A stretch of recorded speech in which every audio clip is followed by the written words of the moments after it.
Julia is still in Athens, where she's been for the past 2 days, just following the Greek developments there. Julia, we're still waiting to see whether or not we'll hear more about a potential deal later on this evening. Yeah, we are. The latest reports are that meeting has been delayed now from around 4 p.m. this evening to at least 9 p.m. So that's the time scale that we're looking at. But now I want to speak to our guest. Yanis Voroufakis is a professor of economics at the University of Athens. Yes, Yanis, thank you for being here. You've described this second bailout as a criminal act. Just what is the right solution here for Greece and ultimately the Eurozone? Well, what I can tell you is that this bailout is certainly not the right answer for anyone, for Greece, for the Eurozone, for the world. Because here we have a typical bankruptcy problem, which we've had, by the way, for 2 years now. The first time around in May 2010, we decided to treat it as if it's an illiquidity problem. It wasn't, so the debt went up and GDP went down. So we want to continue throwing good money after bad and ballooning the Greek debt, while at the same time destroying the Greek economy and any chance it has of producing the income from which it will pay those debts, as if this is some kind of solution to the ills of this economy and to the general problem that the Eurozone is facing at the moment. So what should Greece do? It should default instantly, immediately, without any talk of leaving the euro. There's this kind of identification that most commentators make these days, which I simply don't get.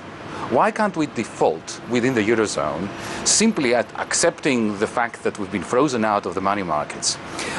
The only reason for taking on more loans is if we think that by doing that, then we can repay them. Now, we can't, and everybody knows that. The ECB knows, the IMF knows this. So the optimal strategy for Sisyphus is to stop pushing the rock up the hill. And what does Greece look like then in that situation, in a default situation within the Eurozone? Pretty terrible. But better than it will look now when we are bankrupt and we are cutting further into the muscle of the economy in order to be able to claim loans which we cannot repay. And what would be the wider implications for the market there? I'm thinking Portugal and Italy at this stage. Well, the markets already know what the situation with Greece is. They're not going to be fooled by this euphemism that the European Union is trying to impose on reality, that this is a kind of voluntary default.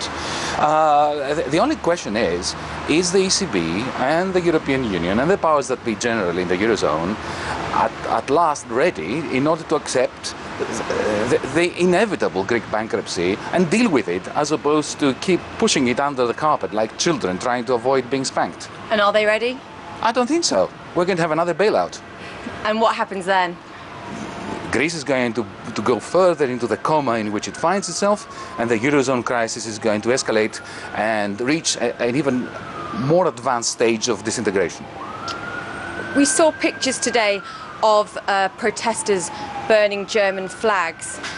Obviously, we understand there's a sort of extreme element here, but do you get the sense from general population that is how they feel about Germany right now, that they're putting too much pressure on Athens and Look, Greece? The good news is that we Greeks are not serious about anything, not even about our racism.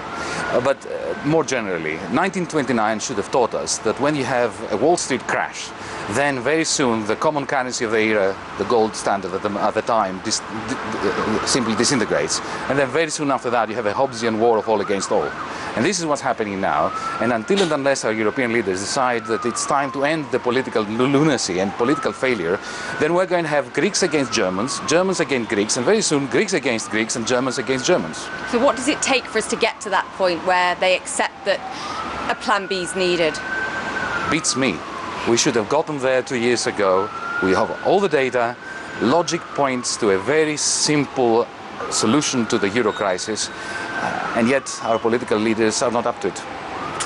Thanks, Yanis. That's Yanis Voroufakis, University Professor of Economics at the University of Athens. Louisa, back to you.